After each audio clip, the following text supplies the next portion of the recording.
हमारा जो लाहौर जिस जहाँ पे हम खड़े हैं ये पाकिस्तान का सबसे ज्यादा पॉपुलेटेड है, दिल है पाकिस्तान का दिल है, लेकिन यहाँ पे आपको हजारों लोग बेरोजगार मिल जाएंगे। तो हमने आज़ाद कश्मीर को ऐसा कुछ दिया नहीं है। नहीं, नाम तो दिया ना कि आज़ाद कश्मीर, यानी कि हमने ये तो दुनिया को बताया कि ये आज़ाद है, यानी नाम के हवाले से आज़ाद। अगर आपने ज़मीन का टुकड़ा हासिल करना है तो वो आप हासिल कर लें, लेकिन जो ज़मीन पे टुकड़े पर रहने वाले लोग हैं उनके भी कुछ हकूक होते हैं, उनको भी कुछ देना होता है, उनको सेहत की सहूलियात देनी होती है, तालीम की सहूलियात देनी होती हैं, जो कि आपके पास देने के काबिल नहीं है यार आप लोग। अगर आप लोग काबिल नहीं है तो भाई देखें, आप जो कश्मीर के लोग हैं, मेरा को 3-4 कश्मीर के लोगों से वास्ता पड़ा है, उनमें से ज़्यादातर लोगों की मैंने राय ये देखी है कि वो पाकिस्तान के साथ नहीं आना चाहते। सबसे पहले तो ये जो मुल्ले हैं ना, ये हमारे सबसे बड़े दुश्मन हैं।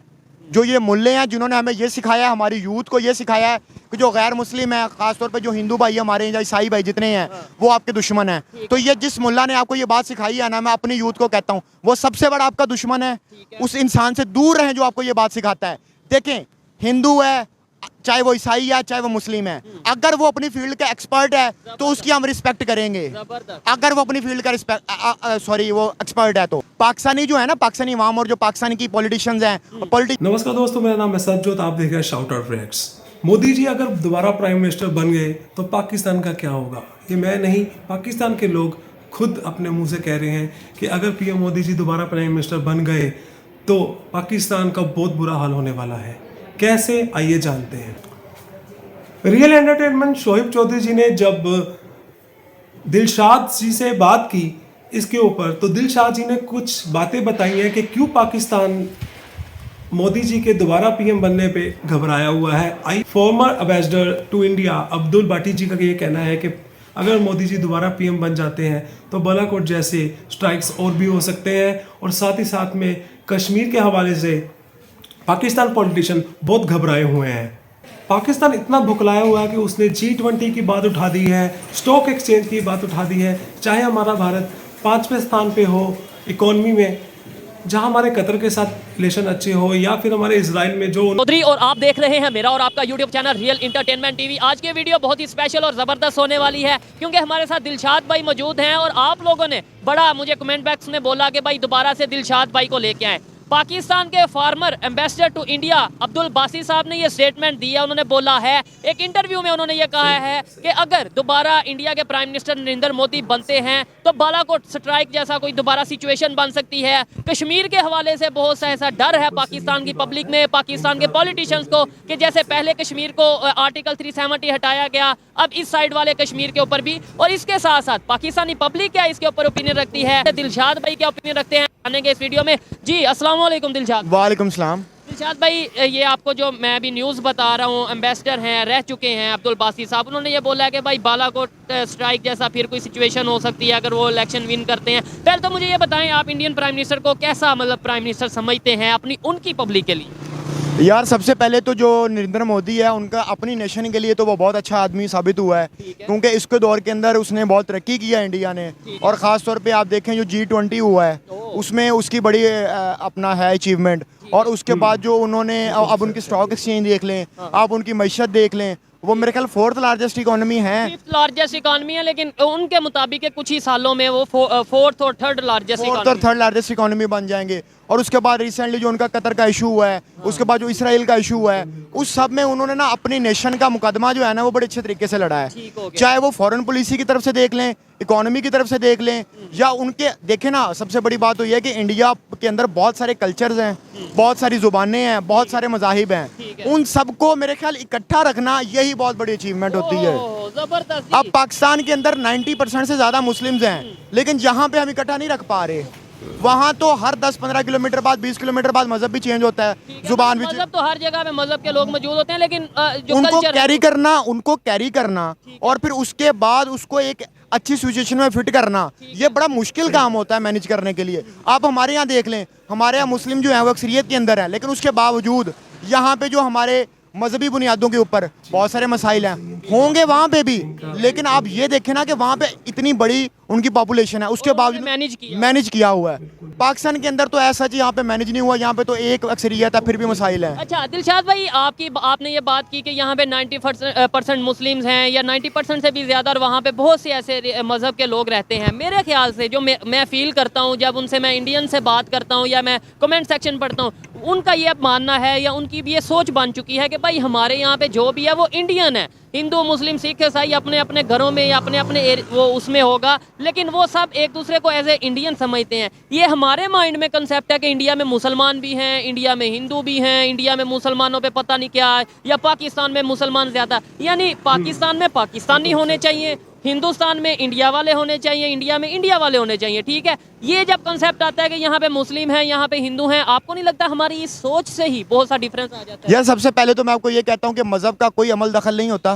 ठीक है, मजहबी बुनियादों के ऊपर आप किसी के ऊपर इंतशार नहीं फैला सकते, मजहबी बुनियादों के ऊपर आप किसी को पीछे नहीं रख सकते। आपसे मैं इतनी बात कहता हूँ कि यूरोप की तरक्की तब स्टार्ट हुई थी जब उन्होंने पॉप को वेटिकन सिटी में बिठा दिया था और सियासी मामला से अलग कर दिया था। ठीक है, तो मैं आपको कहता हूँ ये जो हमारे मुल्ले हैं इनको मस्जिदों में बिठाएं और इनको एक जगह पे कैद कर दें। इनको कहें कि आपका पॉलिटिक्स के साथ कोई ताल्लुक नहीं है। कैद ना करें, मतलब मजहब के हवाले। कैद करने से मुराद मेरा ये है कि इनको एक ऐसी स्पेस दें जहां पे ये पॉलिटिकल मामलात के अंदर अपना लुच फ्राई ना करें। हमें कोई जरूरत नहीं है इनकी। एक आजकल के जो हमारे, अब आप 5वीं क्लास के बच्चे को उठा के पूछ लें कि जमीन क्या स्टेशनरी है, और हमारे 80-80 साल के उलमा कराम बच्चों को ये पढ़ा रहे हैं जमीन स्टेशनरी है। मैं आपको एक छोटी सी मिसाल दे रहा हूँ। मैं इनको ये कह रहा हूँ कि आप मजहबी बुनियादों पे मजहब को साइड पे रखें। देखिए, आपने प्रैक्टिस करना है मजहब, कोई सिख है, कोई हिंदू है, कोई मुस्लिम है, अपना मजहब प्रैक्टिस करे, किसी को कोई मसला नहीं है। हाँ, अलबत्ता अगर आप मजहबी बुनियादों पर किसी और मजहब के लोग के ऊपर इंतशार करेंगे या उनको तंग करेंगे या उनके ऊपर जमीन तंग करेंगे, तो चाहे वो हमारा हिंदू भाई है, चाहे वो हमारा ईसाई भाई है, हम उसके साथ खड़े होंगे। हम मजलूम के साथ खड़े होते हैं। जालिम अगर मुस्लिम भी होगा तो वो हमारे लिए बहुत बुरा है। ठीक है, ये हमारे लिए नहीं, हमारे पाकिस्तान के लिए बहुत बुरा है। ये बातें कुछ लोगों को थोड़ी कड़वी लगती है कि यार ये कैसी बात करते हैं, मिनॉरिटीज की या हिंदुओं की या सिखों की बात करते हैं। मैं कहता हूँ हम पाकिस्तानियों की बात करते हैं। आपने उनको हिंदू सिख क्रिश्चियन बनाया, हमारे लिए वो सब पाकिस्तानी है। जितना हम पाकिस्तानी है उतने ही उन्हें पाकिस्तान में राइट होना चाहिए। पाकिस्तान की तरक्की के अंदर देखें, मैं हमेशा ये कहता हूँ पाकिस्तान की तरक्की के अंदर सिर्फ मुसलमानों का हाथ नहीं है, यहाँ पे ईसाइयों का भी है। और रिसेंटली तो एक हमारे हिंदू भाई हैं, वो मेरे ख्याल है उधर गए हैं, क्या कहते हैं, हमारे एयर चीफ मार्शल बने हैं गालबन, उनका नाम मेरे ज़हन से निकल गया है। तो हमारे यहाँ मैं ये कहता हूँ कि कोई जॉब्स आती हैं या कोई भी ऐसा मामला होता है तो हर मज़हब को प्रॉपर जो है वो फैसिलिटी मिलनी चाहिए कि वो उसमें जाके अपना पार्टिसिपेट कर सके, क्योंकि एक मुल्क के अंदर बहुत सारे मज़हब रहते हैं और उन सब का किरदार होता है उस मुल्क की तरक्की के अंदर, और जिसके अंदर हमें इंडिया के अंदर वो चीज़ें नज़र भी आ रही हैं। ठीक है, वहाँ पे ऊपर आप देखें उनकी इंडियन टीम के अंदर कितने मुस्लिम्स हैं जो खेल चुके हुए हैं। इरफान पठान देख लें, यूसुफ पठान देख लें, मोहम्मद शामी देख लें, जहीर खान देख लें, मोहम्मद कैफ देख लें, मोहम्मद सिराज, ठीक है, मोहम्मद सिराज देख लें। वहां पे देखें, अब उनकी ये टीम के ये जितने मैंने आपको प्लेयर्स गिनवाए हैं ये सारे बैकबोन है उनकी टीम के। ठीक है, अगर मजहबी बुनियादी के ऊपर वो टीम सिलेक्ट करते तो शायद इंडिया अपने 6-7 स्टार से महरूम रहता। तो इसी तरह इमरान मलिक है कश्मीर से इमरान मलिक है इस तरह। और दूसरी बात मैं आपको कश्मीर पे तो नरेंद्र मोदी के पहले आ जाते हैं। मुझे लगता है कश्मीर पे मैं पहले सवाल करूंगा, बड़ी जबरदस्त आपने बात की है कश्मीर के हवाले से। अगर हम बात करेंगे, यहाँ पे कुछ लोगों को ये तासुर दिया जा रहा है मीडिया में कि अगर इंडिया में प्राइम मिनिस्टर दोबारा जो है वो इंडिया के प्राइम मिनिस्टर जो इस टाइम है नरेंद्र मोदी, वो दोबारा इलेक्शन विन करते हैं, प्राइम मिनिस्टर बनते हैं, तो जैसे आर्टिकल 370 हटाया गया, अब पाकिस्तान साइड कश्मीर भी जो है हाथ से चला जाएगा। ये तासुर दिया जा रहा है। मुझे बताएं आप कश्मीर के हवाले से क्या ओपिनियन रखते हैं, खासतौर पर जो पाकिस्तान साइड कश्मीर है, क्या वहाँ पे बड़े राइट दिए जा रहे हैं, क्या वहाँ पे क्या इसके ऊपर कहने चाहेंगे? यार मैं सबसे पहले ये चाहता हूँ कि नरेंद्र मोदी जो है ना वो मेरे ख्याल से वो इलेक्शन विन कर जाएगा, जो मेरी एक अपनी पर्सनल राय है। क्योंकि इंडिया के जो पॉलिटिक्स के हालात है वो मैंने देखे हैं कि जो कांग्रेस है वो बहुत दूर दूर तक उसका मुकाबला नहीं कर रही। अलबत्ता जो आम आदमी पार्टी है जिसकी दिल्ली के अंदर सरकार है ना, वो मुझे लगता है कि एक टफ टाइम दे सकती है। और पंजाब के अंदर उन्होंने कांग्रेस को और बीजेपी दोनों को बहुत टफ टाइम दिया है, क्योंकि उन्होंने दिल्ली के अंदर बहुत ज़्यादा डेवलपमेंट का काम करवाया है। तो मेरे ख्याल से अगर नरेंद्र मोदी बनता है दोबारा प्राइम मिनिस्टर, तो कश्मीर के हालात जो हैं वो इस तरह के मामले बन सकते हैं। लेकिन मैं आपसे एक सवाल पूछता हूँ, चलें जी ठीक है, आपके नज़रिए के मुताबिक जो पाकिस्तानी अवाम सोचती है, जो पाकिस्तान के पॉलिटिशियन सोचते हैं कि जी इंडिया जो है वो कश्मीर के ऊपर काबिज है, तो जो आप आज़ाद कश्मीर आप हमारे पास जो है उसको आपने कितने इख्तियारात दे दिए हैं, कितने हकूक दे दिए हैं। वहाँ पे दूध और शहद की नहरें बह रही हैं, वहाँ पे बच्चा पैदा होता है और उसको मुलाजमत मिल जाती है। सर वहाँ पे हालात बहुत ख़राब है। इवन हमारा जो लाहौर जहाँ पे हम खड़े हैं ये पाकिस्तान का सबसे ज़्यादा पॉपुलेटेड है, दिल है पाकिस्तान का दिल है, लेकिन यहाँ पे आपको हज़ारों लोग बेरोज़गार मिल जाएंगे। तो हमने आज़ाद कश्मीर को ऐसा कुछ दिया नहीं है। नहीं, नाम तो दिया ना कि आज़ाद कश्मीर, यानी कि हमने ये तो दुनिया को बताया कि ये आज़ाद है, यानी नाम के हवाले से आज़ाद। अगर आपने ज़मीन का टुकड़ा हासिल करना है तो वो आप हासिल कर लें, लेकिन जो ज़मीन पे टुकड़े पर रहने वाले लोग हैं उनके भी कुछ हकूक़ होते हैं, उनको भी कुछ देना होता है, उनको सेहत की सहूलियात देनी होती है, तालीम की सहूलियात देनी होती हैं, जो कि आपके पास देने के काबिल नहीं है यार आप लोग। अगर आप लोग काबिल नहीं है तो भाई देखें, आप जो कश्मीर के लोग हैं, मेरा को 3-4 कश्मीर के लोगों से वास्ता पड़ा है, उनमें से ज़्यादातर लोगों की मैंने राय ये देखी है कि वो पाकिस्तान के साथ नहीं आना चाहते, जो कि मेरी एक पर्सनल राय, आप इख्तलाफ कर सकते हैं इस बात से। ज़ाहिरी बात है। और मैं जब कश्मीर गया हूँ, ख़ास तौर पे यूथ की बात करें, ख़ास तौर पे एजुकेटेड लोगों की बात करें, उन्होंने यही बोला है, लेकिन उन्होंने ये बात क्लियर किया कि भाई पाकिस्तानियों से हमें कोई गुस्सा, कोई गिला, कोई शिकवा नहीं है, लेकिन पाकिस्तान की गवर्नमेंट से हमें बहुत से शिकवे हैं, हम पाकिस्तान के साथ नहीं रहना चाहते, एज ए नेबर, एक अच्छे नेबर के तौर पर रहना चाहते हैं, लेकिन ये नहीं कि हम पाकिस्तान का हिस्सा बनना चाहते हैं, क्योंकि हम अपनी एक रियासत है और आज़ाद कश्मीर, या हमें जो है वो कहते हैं जम्मू एंड कश्मीर के हवाले से वो बात करते हैं। अच्छा, यहाँ पे तो ये कहा जाता है कि भाई असेंबली में, स्कूल में, कॉलेज में, हर जगह बताया जाता है कश्मीर बनेगा पाकिस्तान।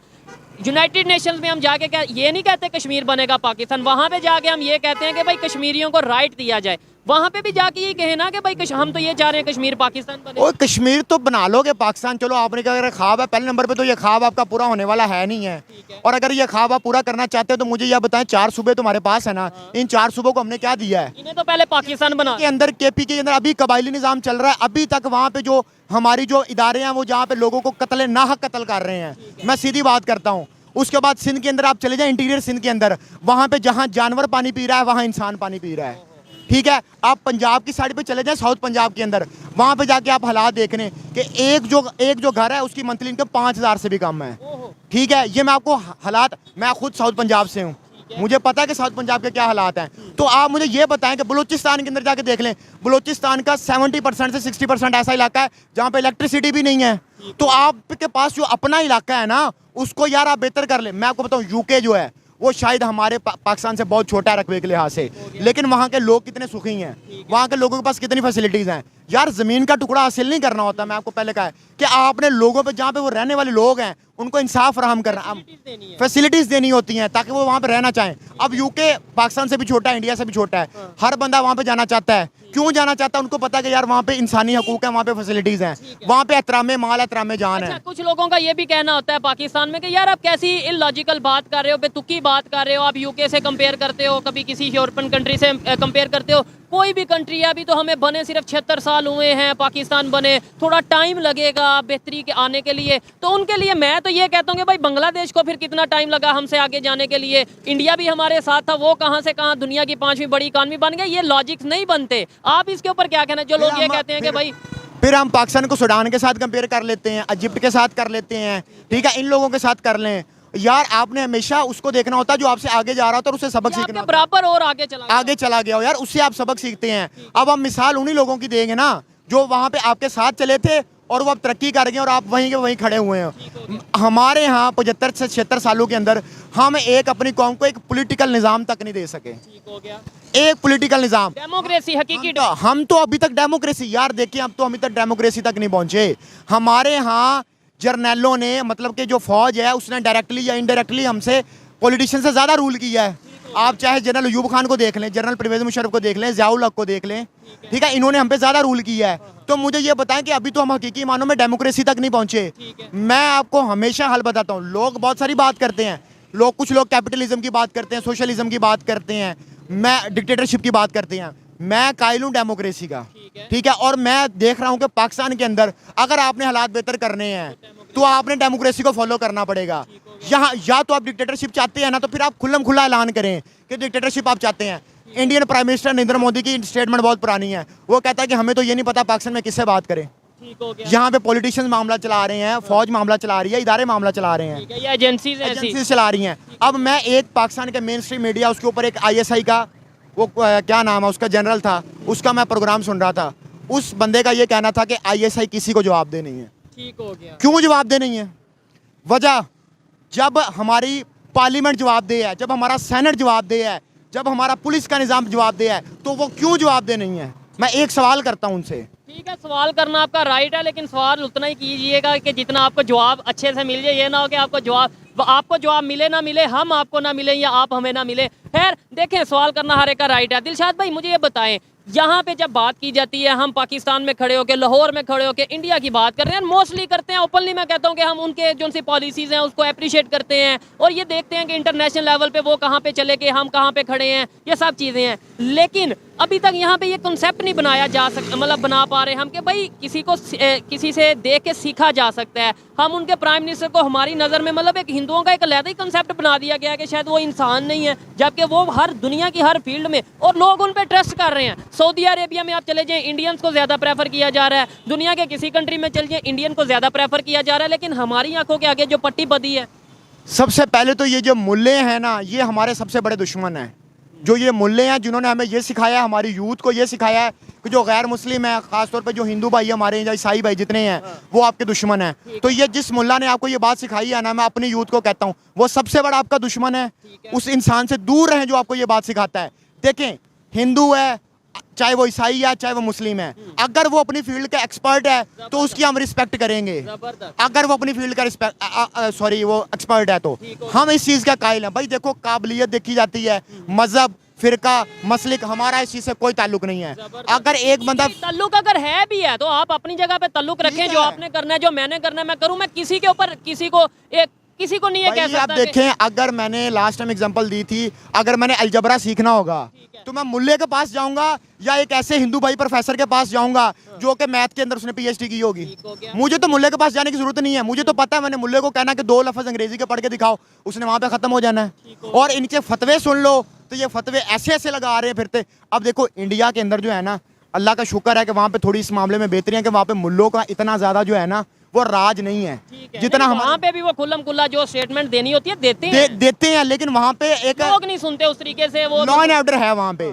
यहाँ पे तो जाके यार वो हमारे ईसाई भाई, उनके बेचारों की वो जाके उन्होंने इबादत गाहें को तबाह कर दिया। पूरा मोहल्ला उन्होंने पूरा मोहल्ला उजाड़ दिया। और बेशर्मो बेगैर, तो तुम लोगों को क्या जरूरत थी कि तुम लोग वहाँ पे जाके पहुंचे? मुझे ये बताएं कि आप इस्लाम को फॉलो कर रहे हैं, किस इस्लाम की किस कुरानी वर्ष में लिखा हुआ है कि आप जो है वो किसी की इबादत का तोड़ सकते हैं? वहाँ पे तो ये लिखा हुआ है कि आप एक इंसान को भी अगर नुकसान पहुंचाएंगे तो आप पूरी इंसानियत को नुकसान पहुंचाएंगे। आपने बोला कहाँ पे लिखा है, नो डाउट ये चीज़ें बड़ी एक डीपली बात चली जाएगी। लेकिन जब हिंदुस्तान में बरसगीर में जब इस्लाम आया, थोड़ा सा हिस्ट्री की बात करते हैं, तो बहुत से मंदिर जो है वो डिमोलिश किए गए इस नाम पे कि भाई हम इस्लाम का झंडा गाड़ रहे हैं, हमने बरसगीर को फतह कर लिया है। यानी कि वो कह लेंगे ये जबरदस्ती हुई ना कि आप किसी जगह पे। बादशाह अकबर के बहुत सारे क्रिटिक्स हैं, मैं उसका क्रिटिक नहीं हूँ। मैं उसको ये कहता हूँ कि 49 ईयर्स उसने रूल किया पूरे इंडिया के ऊपर, और उसने किस तरह हिंदुओं को, मुसलमानों को, क्रिश्चियंस को, सबको इकट्ठा करके रखा है। वही पॉलिसी जो है ना, अब ये मैं खास उस पॉलिसी की बात कर रहा हूँ, पूरी अकबर बादशाह की सोच नहीं थोप रहा, ये बात ध्यान में रखिएगा। अब उसी चीज को मेरा ख्याल है कि इंडिया इस टाइम लेके चल रहा है कि वो मुसलमानों को भी दे रहा है, हिंदुओं को भी दे रहा है, और बाकी सबको भी वो प्रॉपर हुकूक, जिसके जो राइट हैं वो राइट बनते हैं। वहाँ पे यार अब देखें, दिवाली की छुट्टी होती है, ईद की छुट्टी होती है, उनके जो अपने जो एक फेस्टिवल्स हैं उनकी छुट्टी होती है। और उनकी हर एक फील्ड में, मैं ये हर वीडियो में कहता हूँ, जब भी मुस्लिम हिंदू या इस तरीके से कोई बात होती है कि वहाँ की हर एक फील्ड में, मैं आपको कई ऐसे नाम दिखा सकता हूँ जो मुस्लिम है, खासतौर पर मुस्लिम वुमेन है, और वो वहाँ पे बहुत बड़ा बड़ा नाम है उनका। वो वहाँ के जो उनसे कॉम्पिटेटिव एग्जाम्स हैं वो क्लियर करती हैं और बड़ा बड़ा मतलब वो काम कर रही हैं बड़ी अपनी कंट्री के लिए। वो हमारा तो ये हाल है। वो एक रिसेंटली सोशल मीडिया पे बड़ी खबर चल रही है, वो बिलाल पाशा लड़का है, उसने CSS किया।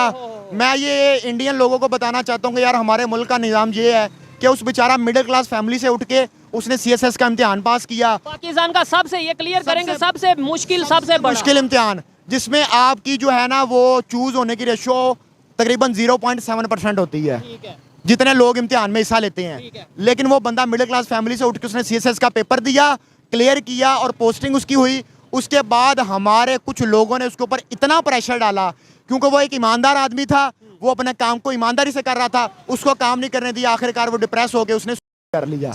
तो हमारे मुल्क का ये निज़ाम अपनी जान से जाता रहा। तो हमारे मुल्क का निज़ाम ये है कि अगर आप किसी पावर वाली जगह पे पहुंच भी जाए ना, तो आप फिर भी अपनी ईमानदारी से काम नहीं कर सकते। क्योंकि पूरा सिस्टम ही उस तरीके से एक मतलब कह लेंगे एक गंद का या एक बीमारी का शिकार हो चुका है। बहुत ज़्यादा बीमारी। ये देखिए ना, हमारे यहाँ ना, मैं आपको एक सही बात बताऊं कि हमारे यहाँ एक कॉल आती है प्राइवेट नंबर से, वहाँ पे प्राइवेट नंबर लिखा होता है, और वहाँ पे कॉल आती है और आपको जो मनवाना होता है ना वो एक कॉल पे आपने मानना होता है। अगर आप नहीं मानोगे तो आपकी 80 साल की माँ भी अगर घर में है तो उसको भी ठुड्डे पड़ेंगे, ठीक है। और अगर 70 साल का आपका बुजुर्ग अब्बा है तो वो भी जेल में होगा। दिलशाद भाई इधर मेरा ये भी एक सवाल है, क्योंकि हमें हर चीज़ को देखना चाहिए, जहाँ पे हम क्रिटिसाइज करते हैं वहाँ पे ये भी देखना चाहिए। आपकी मेरे साथ कितनी वीडियोस हैं, कितने 5 6 7 8 प्रोग्राम हैं, तो आप तो खुल्लम खुल्ला बात करते हैं। आपको आप अगर यही बात है कि जो उनके खिलाफ बोलेगा उठा लिया जाएगा, मेरा एक सवाल है, तो आप अभी तक आप तो बिल्कुल ये बात डिबेट के काबिल है, मजा आया, डिबेट करेंगे इस बात पे। आप देखें मुझे ना, हमें बताएं। ये नहीं कि ना, सिर्फ ना, क्रिटिसाइज करते हैं और ये करते हैं, दोनों साइड को इस बात पे डिबेट करेंगे। आप मुझे बताएं, मेरी जितनी वीडियोस हैं, क्या आप एक भी वीडियो मेन स्ट्रीम मीडिया पे चला सकते हैं? पहले सवाल का जवाब दे दे। मेन स्ट्रीम मीडिया पे आप मेरी वीडियो चला सकते हैं? नहीं चला सकते आप मेन स्ट्रीम मीडिया पे। ये देखें। और दूसरा पॉइंट, आप ये जो मेरी वीडियोस हैं, अभी आप किसी ऐसे इदारे का आदमी है उसके सामने ये वीडियोस दिखा दें, दूसरे दिन वीगो डाला ना पहुंचा तो मुझे भाई मेरी फैमिली मुझे खुद कहती है कि भाई इतना ओपनली मत बोलें, आपको ये उठा के ले जाएंगे। और दूसरी बात, हमारे पास मिसालें हैं। हम शुरू होते हैं, 70 साल की हिस्ट्री है, हम सबसे पहले शुरू होते हैं लियाकत अली खान का मर्डर किसने किया, कायदे-आज़म मोहम्मद अली जिन्ना को खराब एम्बुलेंस किसने दी, डेमोक्रेसी किसने नहीं चलने दी, मोहतरमा फातिमा जिन्ना के ऊपर तशद्दुद के निशानात थे जब उनकी डेथ हुई है, कौन था वो? जुल्फ़िकार अली भुट्टो को फांसी दी गई, कौन था? बेनज़ीर भुट्टो को असैसिनेट किया गया, कौन था? नवाज शरीफ को जिला वतन किया गया, कौन था? इमरान खान को जेल में डाला गया, कौन था? कौन है ऐसा? क्या हमारे सारे पॉलिटिशियन गंदे हैं?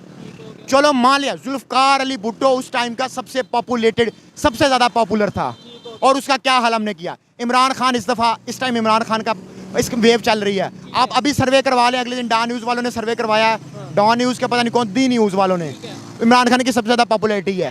इसमें तो कोई शक नहीं, हम भी जिससे भी बात करते हैं मोस्टली लोग इमरान खान साहब के फेवर में ही बात करते हैं, और वो मतलब यूथ में खास तौर पे बहुत ज़्यादा पॉपुलर हैं। लास्ट में दिलशाद भाई मुझे ये बताएं, आपको अगर ये मैं सवाल करूं, मतलब as a journalist, as a YouTuber मैं आपसे सवाल करूं कि Indian prime minister Narendra Modi जैसे प्राइम मिनिस्टर आपको पाकिस्तान में चाहिए? यार बिल्कुल चाहिए पाकिस्तान के अंदर। अब मैं ये नहीं कहता कि नरेंद्र मोदी को उठा के यहाँ पे ले आओ, जाहिर ना वो आएंगे, वो अपनी नेशन के लिए काम कर रहे हैं। यार आप देखें, सबसे पहले ना तो हमारे पाकिस्तान के अंदर एक निज़ाम बेहतर होना चाहिए। सबसे पहले आप डिक्लेयर करें कि यहाँ पे डेमोक्रेसी चलेगी या डिक्टेटरशिप चलेगी, जो निज़ाम आपको बेहतर लगे। ये नहीं हो सकता कि आप आगे डेमोक्रेसी चल रही हो और पीछे डिक्टेटरशिप चल रही हो। क्लियर होना चाहिए, पाकिस्तान का फायदा होना चाहिए, चाहे वो डिक्टेटरशिप के थ्रू हो, चाहे वो आपकी डेमोक्रेसी के थ्रू हो, या कोई भी निज़ाम है। आप शरी निज़ाम ले आए, इस्लामिक निज़ाम ले आए, लेकिन खिलाफ करता हूँ। अच्छा, पाकिस्तान डिक्टेटरशिप के साथ नहीं चल सकता। हमने ये तजर्बे 3 से 4 दफ़ा कर चुके हैं। मेरा तो ये मानना है कि पीएम मोदी से आप डर रहे हो तो वो लाजमी भी है। पास्ट में की हुई गलतियां जो आप बार बार दोहराते रहे हो, उसका मुंह तोड़ जवाब तो हमारे मोदी जी ने दिया है, इसलिए आप घबराए हुए हो। कहीं ना कहीं पाकिस्तान की आवाम को ये पता है कि उनके जो गवर्नमेंट है, जो उनके पीछे जो टेररिस्ट हैं, जो टेररिस्ट को ये पाल रहे हैं, जो ये इंडिया पे अटैक करवा रहे हैं, ये हटने वाले तो नहीं हैं। और उनको ये भी पता है कहीं ना कहीं अगर हमारा देश पाकिस्तान ऐसा हमारे पे, भारत पे कुछ करेगा तो पीएम मोदी ही ऐसे मिनिस्टर हैं जो इनको मुंह तोड़ जवाब देंगे।